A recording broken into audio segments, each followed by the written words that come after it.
शासकीय कर्मचाऱ्यांना 60 वर्षात रिटायर करता 65 वर्षावरील रिक्षा चालकांना सन्मान निधी देताय, हा कुठला न्याय? परिवहन मंत्री प्रताप सरनाईक यांना रिक्षा चालकांचा सवाल। सोलापूर शहरातील रिक्षा संघटनांच्या वतीने जिल्हाधिकाऱ्यांना निवेदन देण्यात आले। प्रशासनानं आनंद दिघेंच्या नावाने रिक्षा चालकांसाठी कल्याणकारी मंडळ स्थापन करण्यात आले, मात्र हे रिक्षा कल्याणकारी मंडळ फसवणूक करणारे कल्याणकारी मंडळ आहे, अशी संतप्त प्रतिक्रिया संघटनेचे अध्यक्ष रियाज सय्यद यांनी दिली आहे। आनंद दिघेच्या नावाने सुरू झालेल्या कल्याणकारी मंडळात सरकार फक्त 50 कोटी देणार आणि रिक्षा चालकांकडून 1500 कोटी जमा करणार, ही सरळ फसवणूक आहे। सरकार रिक्षा चालकांची रक्कम वापरणार असं रिक्षा चालकांनी संतप्त प्रतिक्रिया दिल्यात। सरकारी कर्मचाऱ्यांना 60 वर्षात निवृत्त, रिक्षा चालकांना 65 वर्ष, हा कुठला न्याय? राज्य सरकार सरकारी कर्मचाऱ्यांना 60 वर्षात निवृत्त करते, निवृत्तीनंतर त्यांना निवृत्ती वेतन दिलं जातं, मात्र रिक्षा चालकांना कल्याणकारी मंडळांकडून असं लाभ दिले जात नाहीत। उलट परिवहन मंत्री प्रताप सरनाईक यांनी 65 वर्षानंतर रिक्षा चालकांना एकदाच सन्मान निधी म्हणून 10,000 रुपये दिले जाणार आहे। वाहतूक संघटनेचे अध्यक्ष रियाज सय्यद यांनी व रिक्षा चालकांनी प्रतिक्रिया देताना सांगितलं, आम्हाला सन्मान निधी नको तर निवृत्ती वेतन पाहिजे। परिवहन मंत्री प्रताप सरनाईक यांनी सन्मान निधीचा निर्णय मागे घेऊन निवृत्ती वेतनाची घोषणा करावी, अशी मागणी रिक्षा चालकांनी केली आहे। यावेळी प्रदीप आबा शिंदे, अल्ला बख्श शेख, इम्रान शेख, इरफान कल्याणी, रमेश बनसोडे, शंकर राऊत, अशोक बनसोडे, नागेश वाघमारे, नईम जमादार, मोईन शेख, मुन्ना पटेल। काय वाटतं तुम्हाला हे 65 वर्षाचं जे नियमावली जे दिलंय, 65 वर्ष झाल्यानंतर फक्त 10,000 एकदा मिळणार, काय वाटतं तुम्हाला? नाही, सरकारने जो हा दिशाभूल करण्याचा प्रयत्न करत आहे असं तरी आम्हाला रिक्षा चालकांना असं वाटते। कारण का 65 वर्ष तोपर्यंत रिक्षा चालक अतिशय अवघड आहे त्याची परिस्थिती जगणं, कारण का दिवस रात्र ऊन पावसात तो सतत रोडवर असतोय।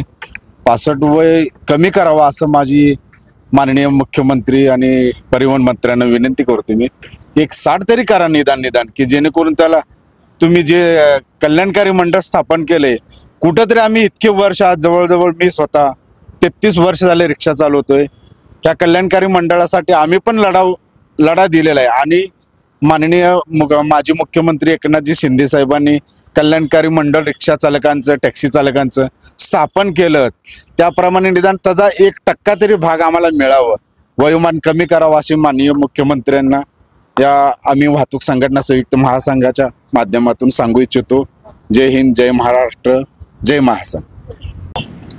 आज तुम्ही परिवहन मंत्री यांनी जे स्टेटमेंट केलं, त्या स्टेटमेंट बद्दल तुम्ही जिल्हाधिकारी साहेबांना निवेदन देण्यासाठी आला, तर काय तुमचं निवेदन आणि काय तुमचं प्रमुख मत?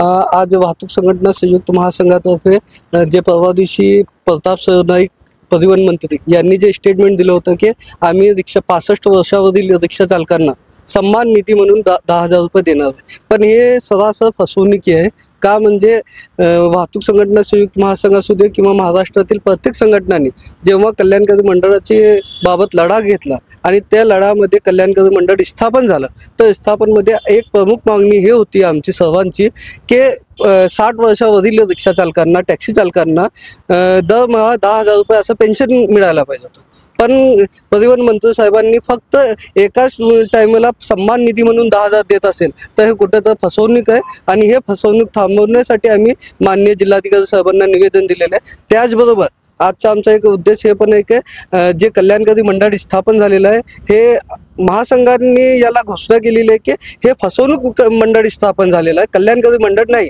का म्हणजे 50 कोटी सरकारचे अनुदान आहे आणि 200 कोटी रुपये जे चालकांचेच आहे, क्योंकि जवळपास 25 लाख चालक आहे आणि रजिस्ट्रेशन फी 500, 300 रुपये सभासद फी, एक रिक्षा चालकांना 800 रुपये फी घेण्यामागे 200 कोटी रुपये, 25 लाख रिक्षा चालकांचे 200 कोटी रुपये आमचे जमा होणार आहे आणि सरकार निधी देत आहे फक्त 50 कोटी। म्हणजे कुठं तर आमचाच पैसा घेऊन आमचाच कल्याण करण्याचा यांचा हेतू आहे, असं कल्याणकारी मंडळ चालत नसून आम्हाला चालक कल्याणकारी मंडळ ज्याप्रमाणे बांधकाम कामगारांचे कल्याणकारी मंडळ आहे, त्याचप्रमाणे रिक्षा चालकांचे कल्याणकारी मंडळ असावा अशी आमची अपेक्षा आहे। कल्याणकारी मंडळ कोण स्थापन केलं?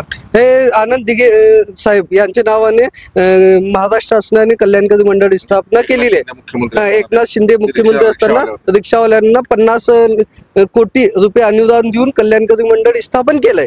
पण या कल्याणकारी मंडळमध्ये असली कोणतीही तरतूद नाही ज्यामुळे रिक्षा चालकांचे कल्याण होऊ शकेल. मला आता तुम्ही म्हणता की सन्मान निधी योजना जी आणली ती फक्त एकदाच 10,000 रुपये देणार का? हा. नंतर life- नाही परिवहन मंत्र्यांनी सांगितलेलं आहे की एकदाच आम्ही त्यांना सन्मान करून 10,000 रुपये देणार. मग पुढचं जगणं कसं होणार रिक्षा चालकांचं, आमचं जगणं पुढचं कसं होणार या विषयावर आम्ही निवेदन देण्यात आलेलं आहे. नाही, म्हणजे आता एकदा फक्त मला पेन्शन पाहिजे असं तुमचं म्हणणं आहे. हा. दर महिन्यात किती पेन्शन पाहिजे? दर महिना आम्हाला 5 ते 10,000 रुपये पेन्शन हवे आहे. का म्हणजे कल्याणकारी मंडळ आम्ही जे महाराष्ट्रामध्ये जे गाड्या आहेत, जे पण वाहनात विकले जातात त्या वाहनावर फक्त 1% सेस पण घेतले सरकारने आणि ते कल्याणकारी मंडळाला दिल्यानंतर 1,500 कोटी रुपये कल्याणकारी मंडळमध्ये जमा होणार. पण सरकार काय करत आहे, फक्त 50 कोटी देऊन एक लुबाडण्याचं काम आणि चालकांना शांत बसवण्याचं काम करत आहे.